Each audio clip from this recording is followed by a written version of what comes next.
Good morning, good morning. Look at this view that we've got for you this morning. I know, you're welcome. We are in St Ives on the second day of the G7 summit. Another busy day ahead for the Prime Minister as he tries to resolve that Northern Ireland Brexit row. But also playing on his mind will be what to do about lifting England's remaining COVID restrictions. We all know that the 21st of June is the date that's meant to happen. But the mood music suggests that could all be delayed by up to 4 weeks because of a sharp rise in cases of the Delta variant. We'll be speaking to James Cleverly in just a moment, but first let's bring in our political correspondent Tamara Cohen, standing by for us in Westminster. Hello to you, Tamara. Come on, they're going to extend it another month? I think that looks like where it's heading, Kay. Essentially, the emerging consensus among ministers and officials, some of whom I spoke to last night, is that the data is all going, unfortunately, in the wrong direction. There were over 8,000 new COVID cases yesterday, which takes us back to where we were at the end of February. And of course, we do have the vaccine programme now, but the concern is that almost all of these new cases are the Delta variant, the one that originated in India, and what we know is that it is a huge amount, 64% more transmissible than the Kent variant, and also that it's particularly important for people to have 2 jabs in order to be fully resistant to that variant. And there are still millions and millions of adults in this country who have only had 1 or have not had any jab at all. So some of the advice the government is receiving is that it would be better to delay by 2 or even 4 weeks in order to get millions more of those jabs into arms before all social distancing is scrapped. Today we are hearing from the NHS Confederation, that's bosses of hospitals. They did a survey of their members and found 2/3 of them said they felt that unlocking on June the 21st was not a good idea, and the boss of that organisation said it could have a devastating impact on the NHS. To give you a sense of why scientists are now advising the government to delay, this is a member of the Nerve Tag Advisory Group, Professor Ravi Gupta, speaking to us about that Indian variant. We know this is a variant that is not benign. It has qualities which enable it to partly get around some of the antibodies we make from vaccination and past infection. We know that it transmits more easily, and we can see some mutations in the virus that allow it to do that. So I think this is it would be a wise decision to delay things. So Boris Johnson will be making the final decision on that tomorrow into Monday. It will be announced on Monday evening to the nation what may be relaxed on the 21st of June. There may be some relaxation, but I think a full throwing off of all social distancing looking increasingly unlikely, Kay. OK, for now, Tamara, thanks very much. Bringing in the Foreign Office Minister, James Cleverly now. Mr Cleverly, a pleasure to have you with us this morning. Thank you for joining us. One of the biggest factors, if we do delay past the 21st of June, is this Indian variant. If only we closed our borders with India earlier. Well, Kay, good morning. One of the things that the government has done is put in place a very robust set of border measures, and those border measures have been in place for quite some time. We always knew there'd be a risk of variants, and that's why the Prime Minister set out a number of months ago this progressive easing of lockdown, but with a number of points where we would make assessments and make decisions, and if necessary, make adjustments. So we always knew there would be a risk of coronavirus variants. That's why we put the programme in place in the way we did. On the 9th of April, when we closed our borders with Pakistan and Bangladesh, India had 4 times as many cases per million as Pakistan and twice as many as Bangladesh. We should have closed our borders with India at the same time.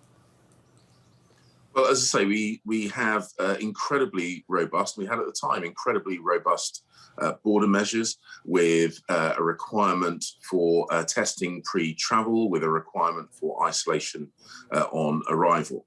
But as I said, we always knew there would be a chance of mutations and variants.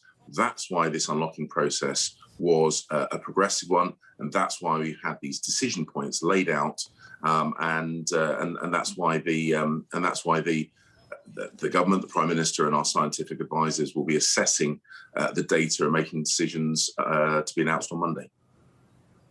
But why didn't we close our borders with India when we did with Pakistan and Bangladesh, and they had fewer cases? Well, as I say, Kay, we had and we still have incredibly robust border measures, so that the quarantining, the requirement for pre-travel testing and post-arrival testing, those things were in place. But we always knew there'd be a danger of variants, whether it be from India or somewhere else, and that's why we've had this progressive, carefully managed easing of lockdowns with these decision points set out through the period.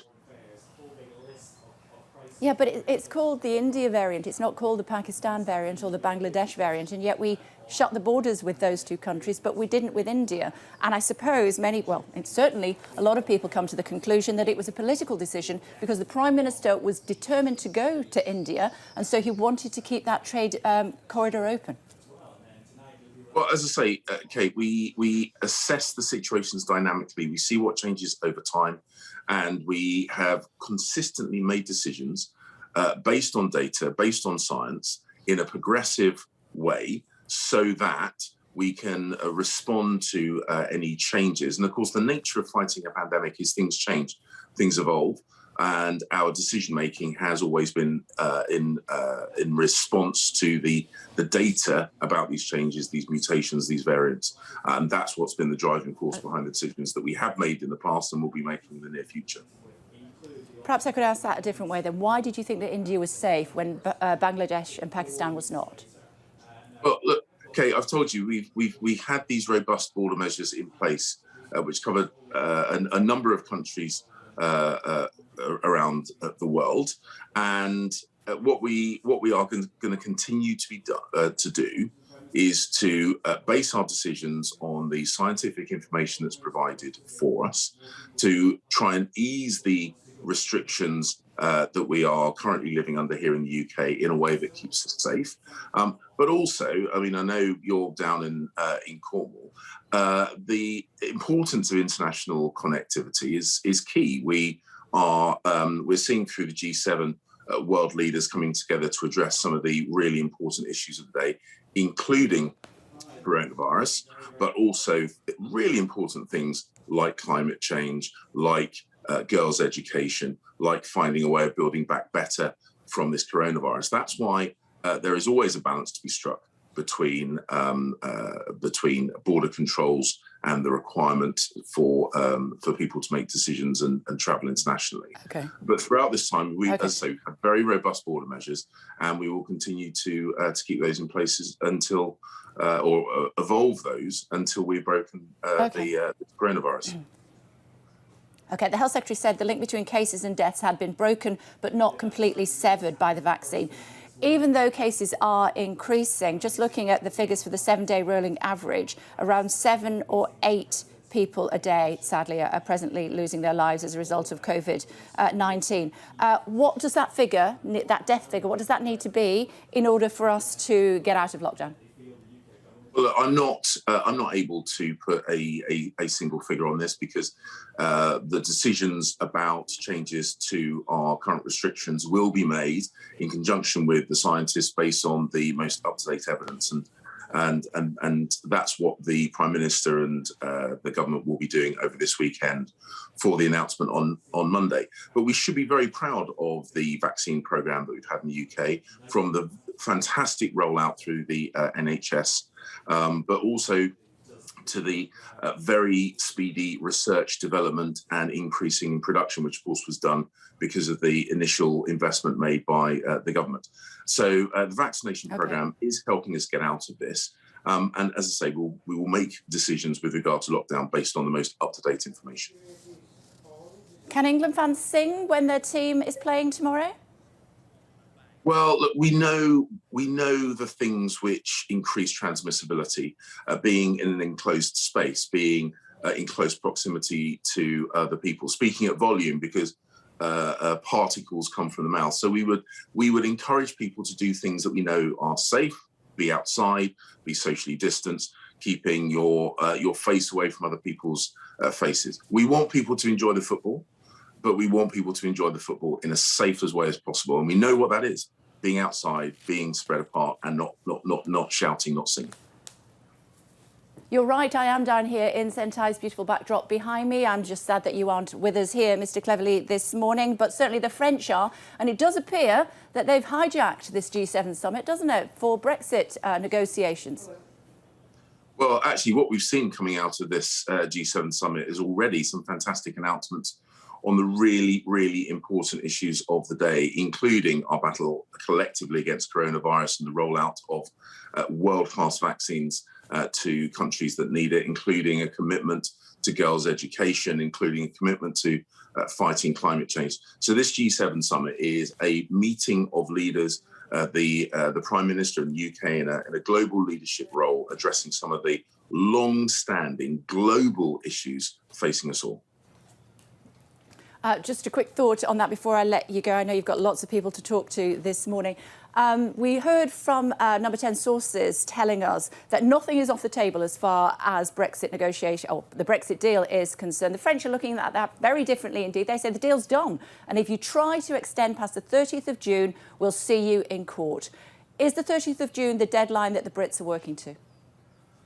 Well, the UK throughout this process has always come at this pragmatically. We want to have a successful trading relationship with the EU, but the G7 isn't, it isn't a branch line of the Brexit negotiations. It is a really key international summit with world leaders, convened and led by the Prime Minister down there in wonderful, beautiful Cornwall.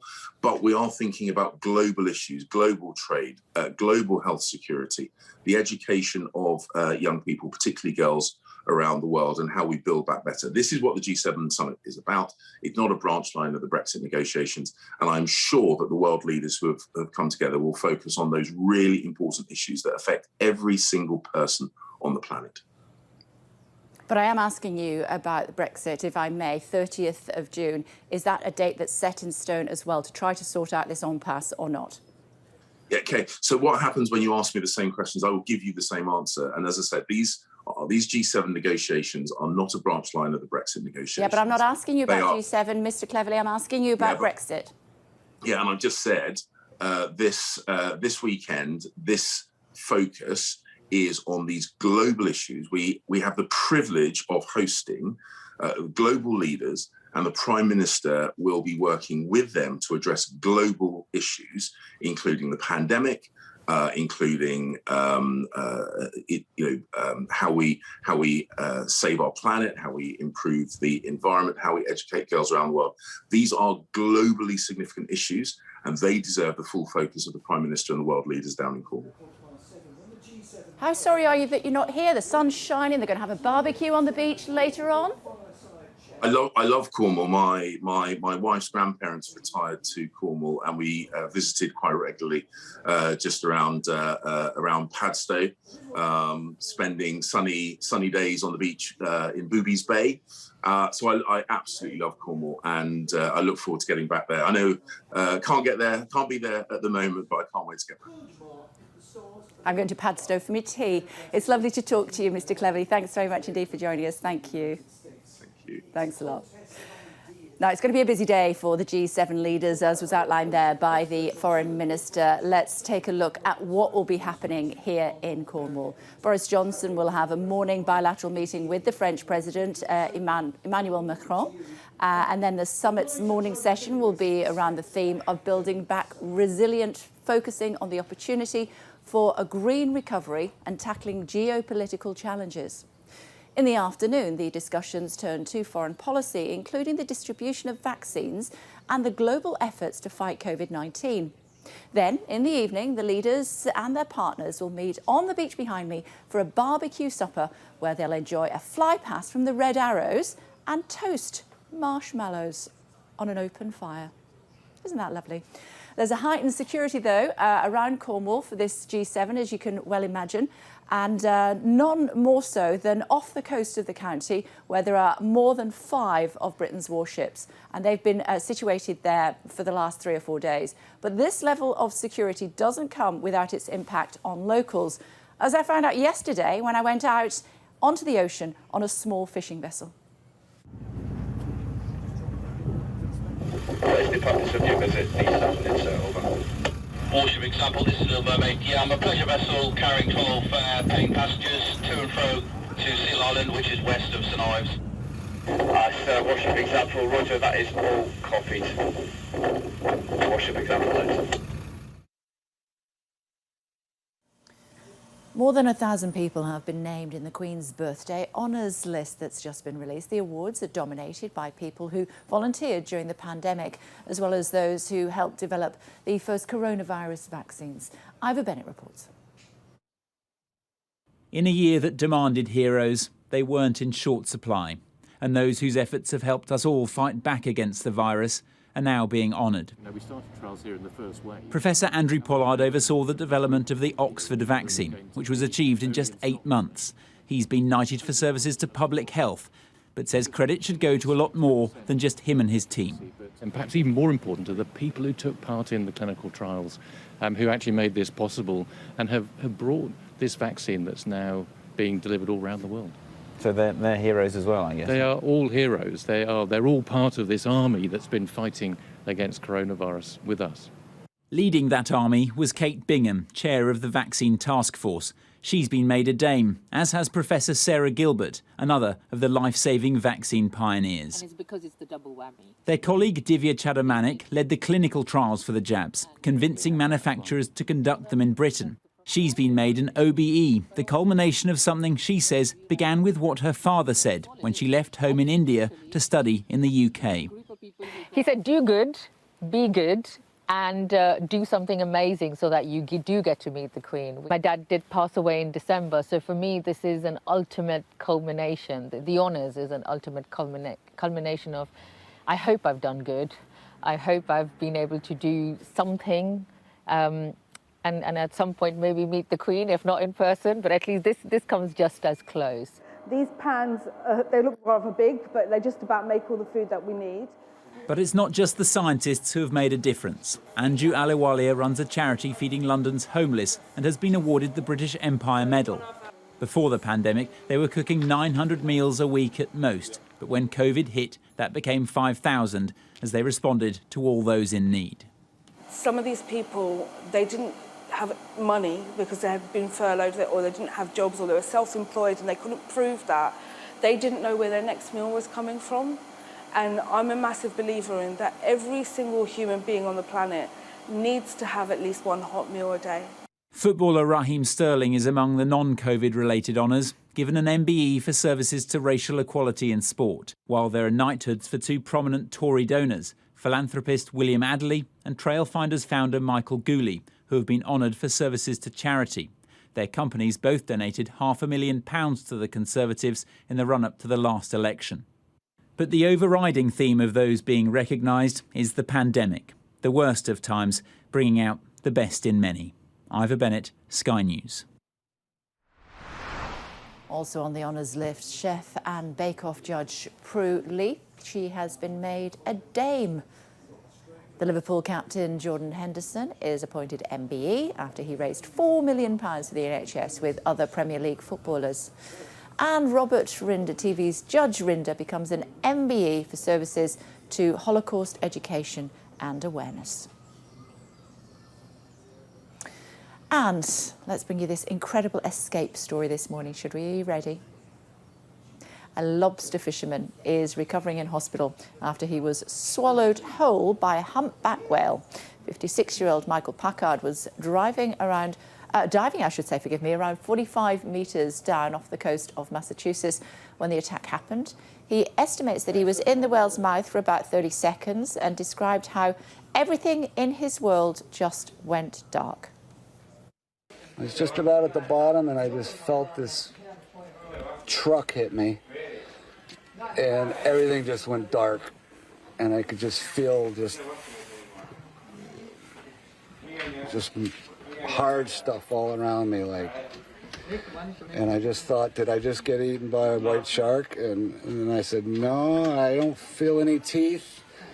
And I said, oh my God, I'm in the mouth of a whale. And again, welcome back to the G7 summit here in St Ives in Cornwall. Government ministers say a decision has not yet been taken on whether to delay the lifting of England's remaining COVID restrictions by up to 4 weeks. It comes amid growing concern over rapidly increasing cases and the higher transmissibility of the Delta variant. A short time ago, the Foreign Office Minister James Cleverly said a final decision on whether to extend the lockdown would come shortly. I'm not able to put a single figure on this because the decisions about changes to our current restrictions will be made in conjunction with the scientists based on the most up-to-date evidence. And that's what the Prime Minister and the government will be doing over this weekend. Well, Chair of the Defence Select Committee, Tobias Ellwood, is joining us now. Hello to Mr Ellwood. Good to talk to you. Thank you. It does look as though we will have at least another 2 to 4 weeks of lockdown. It looks as though the Delta, the India variant, is responsible. Should we have shut the border with India earlier? That's a good question. I think that we will come back to. I think we need to look to the future. There are difficult questions ahead. We'll learn more on Monday what the Prime Minister wants to do, looking at that most up-to-date data.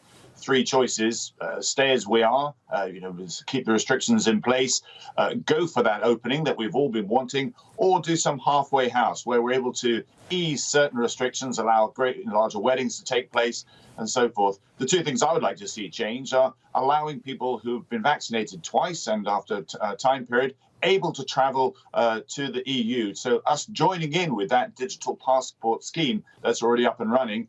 And then we know that it's the vaccinations that gets us out of this. Let's continue to vaccinate into the teenagers as well. That is the 2 recommendations that I would make. How important are G7 summits, do you think? That's where we are, of course, this morning. It's beautiful here in St Ives, just a little way up the coast, I should say, in Bournemouth, where you are. But how important is it that these world leaders get together? Well, firstly, congratulations to Cornwall on hosting this incredible event. Watching the images that you've been putting forward is just quite amazing. But, this is the first time these groups of people, the most powerful people in the Western world, have got together for some time. And from my perspective, you introduced me as the chair of the Defence Select Committee. The world is not in a good place. The security trajectory is taking us into a very unstable era, more so than during the Cold War. And we have such a group of challenges ahead of us, a complex series of challenges from climate change, from biosecurity, but also the rise of China. We have an attitude towards China, but we don't have an actual mission or policy as such. What we choose to do over the next few years will actually determine how the next few decades play out. And I think the leaders at the G7 are starting to appreciate that. Should Russia and China have seats at the G7 table, do you think? Would that help in any way? Well, if you like, the test to be at that table is whether you support democratic values, and clearly Russia and China don't. But what we're not doing is leveraging the power that the G7 has. The Prime Minister has also invited Korea, Australia and India. And when you place all those nations together, what I would call the D10 group of nations, which is where I think the G7 should go, you've got over half the world's GDP. That's quite a standard. That's quite a powerful position of which to persuade the rest of the world that there are values, standards that we're willing to defend and support. And I'm afraid the West has become rather risk averse. And part of what Joe Biden and the Prime Minister were trying to do with the signing of this Atlantic Charter is to say we do need to regroup. We need a counterweight as to what China and both Russia are doing. But for the moment, absolutely no, they should not have a seat at that table. Talk to me about the cuts in foreign aid. I know that you were very much against that. The UK, the only nation here at the G7 that has seen a cut in its foreign aid from 0.7% in our case to 0.5%. You had hoped with some of your fellow backbenchers to try to get that overturned earlier on in the week. Where are we now with that? Well, we're going to keep pressing this and recognise that, you know, the discussions you're having at the G7, this has not played out well. This is not in the spirit of global Britain. But I can only stress that the Cold War that we're going to face over the next couple of decades is not going to be a build-up of military might either side of an Iron Curtain. It's going to be far subtler than that. It's going to be China nudging us out as favoured nation status with our friends across the Commonwealth as they lure and ensnare ever more countries into their programmes, whether it be infrastructure or technology or indeed military connections as well. So our soft power counts. Every time we retreat our programmes in places like Yemen and so forth, they could either get filled by extremism taking advantage of our departure, or indeed by China and Russia that quickly move in and pursue a very different agenda. Tell me about the Big Ben just at the side of you there. Tell me that your boys made that rather than you. Yeah, they did make it. It was a project, and it's on their insistence that it's there. But I appreciate it's a bit of a distraction, but a good, fun project to do. Not a distraction at all. I just wondered whether you'd had any involvement in it. It's good to talk to you, Mr. Elwood. Thank you very much indeed for joining us. Thank you. Clever sons, hasn't he?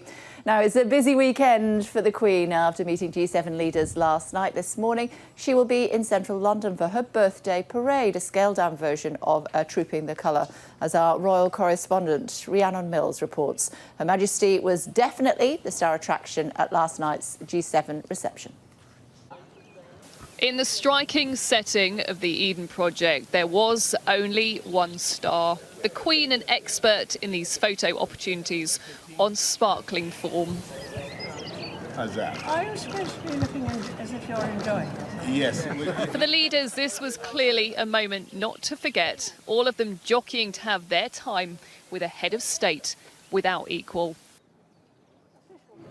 It was a real coup for the Prime Minister, not just the monarch, but her family travelling to Cornwall to support him.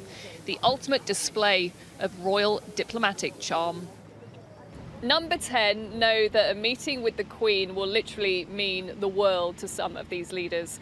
Yes, the impact is subtle, and that's why it's described as soft power. But so often over the years, it has made a huge difference in securing those foundations of friendship when difficult discussions lie ahead.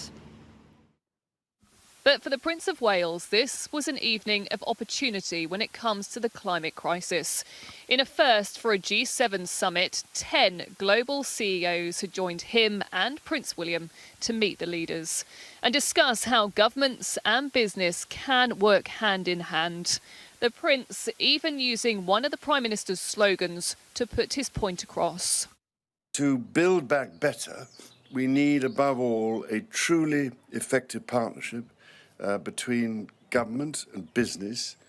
The fight against this terrible pandemic provides, if ever one was needed, a crystal clear example of the scale and sheer speed at which the global community can tackle crises when we combine political will with business ingenuity and public mobilisation. Fashion designer Stella McCartney is supporting the Prince and believes that only with changes in laws and regulation can her industry become more green. For me to be there with these world leaders is really exciting, very terrifying, because I'm desperate to get across some of the facts and realities of how unfashionable the fashion industry is. The Queen, Camilla and Kate squeezed in another engagement, thanking volunteers who'd worked so hard during the pandemic. The monarch, on fantastic form, clearly pleased to be back out on royal duties. With a busy weekend ahead with tea with President Biden and the First Lady on Sunday, and her official birthday parade taking place at Windsor Castle later today. There is a knife at your I know there is. Rhiannon Mills, Sky News, in St Austell. Time now for a look at the morning papers. Joining us, Nigel Nelson, the political editor of the Sunday Mirror and Sunday People. And in addition, Sophia Gaston, the director of the British Foreign Policy Group. Good morning to you both. Thanks for joining us this morning. Let's start with you, Nigel, if we may, and the Express front page. Sausage Wars, Boris turns up the heat. Indeed he does. And in a few minutes' time, he'll be meeting President Macron for a one-to-one. So it probably wouldn't be advisable to have sausages on the menu for breakfast, although they'll certainly be discussing them. I mean, the trouble with this is that we never gave enough thought to Northern Ireland in the early days of Brexit and what it would actually mean to share an EU border with Ireland. So now we're paying the price for that. Now, it may be they can negotiate a way around this chilled meats rule, which won't allow a non-EU country to import it into one that's following EU rules. But even so, we actually negotiated this deal, and it seems to me that if both Macron and Angela Merkel dig their heels in, we have to accept the deal that we negotiated. Well, we'll have to wait and see on that, won't we? Certainly that is very much on the agenda when the two leaders meet, as you say, in around about 40 minutes' time, Nigel. Sophia, you're interested in pages 6 and 7 of the Times. I was listening to him live yesterday when the Prime Minister was talking about the world being more feminine. Yes. Yesterday was the first kind of real kickoff day of the G7 summit. We had all the world leaders streaming in, and the big focus of the day was on aid, foreign aid, and also vaccinations, how we can vaccinate the developing world. Some big commitments came out of it. Of course, many campaigners think we should have gone further, but there was a big announcement from the UK about £500 million more we're going to be pushing into getting girls into education. And so I think this is where this term about making the world a more feminine place comes into. I think there's a real sense that we need to make sure that all women and girls have the opportunity to participate in public life and the global economy. So a big commitment there. And of course, the government trying to get out on the front foot. There's been a lot of scrutiny for its decision to temporarily reduce the UK's aid budget. So I think this was a kind of shot across the bow to try and get ahead of those headlines. This is something you both want to talk about, I know, but let's start with you, Nigel, first, if I may. Mirror, pages 6 and 7. Freedom delayed. I was putting that point to, I don't know if you heard James Cleverly at the start of the programme this morning. He was very reluctant to say it had anything potentially extending for a month or so, had nothing to do with us keeping the borders open with India. Well, if we'd actually closed the borders earlier, we may not have got the Delta variant in this country. I'm sure he does say something like that, but I think it was a mistake the way that they did it. I mean, in fact, we're going now to an upgrade rate of up to 1.4, which means that for every 10 infected people, 14 others will catch the disease. At the moment that the variant is doubling on every 9 days, so it was 8,000 a day yesterday, it'll be 16,000 a day by next week, 64,000 by next month. And so, although hospitalizations are low because of the vaccine, inevitably on those figures they will go up. So, unfortunate though this is, and it is disappointing, I don't see the government has any choice but to delay ending restrictions for another month. Sophia, what's the eye saying? Well, I think everybody's feeling a little bit bereft because we were so close. There was this sort of sense that maybe we were getting out of the woods, but I think we're back to that sort of feeling of uncertainty. It's quite clear no one wants to go in for another round of lockdown. So the government knows that whenever they lift, it has to be for the final time. The question is, have we broken that link between cases, hospitalizations and deaths? It looks as though the vaccines are helping us weaken it, but we're not quite there. And that's partly because it takes 14 weeks from when you get your first dose until when you're fully protected. And this new variant seems to really test the vaccines to their limits. You need to have your double jab protection. So even all these people who are getting vaccinated now, it'll be some time until they're fully protected. So it's just really a race against time. I think nobody is taking these decisions lightly, but it doesn't feel like we have much choice in the matter at this moment. And just while we've got you, Sophia, talk to me about the Guardian front page. James Cleverly was talking about the football and saying that England fans shouldn't shout or sing, which is quite frustrating. I'm sure perhaps they'll watch the footy at home instead. But also there's another issue as far as the football is concerned on the front page of the Guardian. Yes, so this is all about footballers taking the knee at the Euros.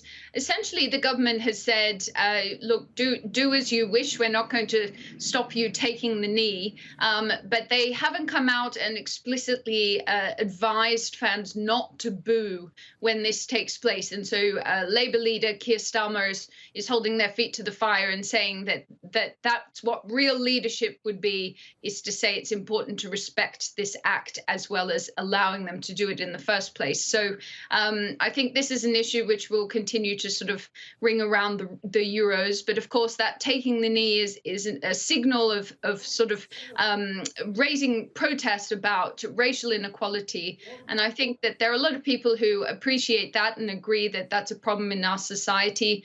I think the question of the debate at the moment is really, is this too political for a sporting event? So I think a lot of heat will be now on the government to whether or not they actually specifically ask fans to allow this to take place.